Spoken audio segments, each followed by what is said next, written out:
اور جب ہم کوئی آیت کسی آیت کی جگہ بدل دیتی ہیں اور اللہ جو کچھ نازل فرماتا ہے اسے خوب جانتا ہے تو کافر کہتے ہیں کہ تم تو اپنی طرف سے بنا لاتے ہو،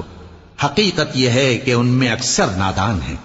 کہہ دو کہ اس کو روح القدس تمہارے پروردگار کی طرف سے سچائی کے ساتھ لے کر نازل ہوئے ہیں تاکہ یہ قرآن مومنوں کو ثابت قدم رکھے،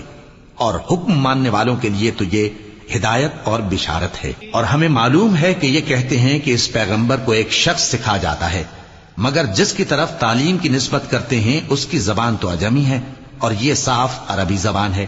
جو لوگ اللہ کی آیتوں پر ایمان نہیں لاتے ان کو اللہ ہدایت نہیں دیتا اور ان کے لیے عذاب علیم ہے۔ جھوٹ تو وہی لوگ باندھا کرتے ہیں جو اللہ کی آیتوں پر ایمان نہیں لاتے، اور وہی جھوٹے ہیں۔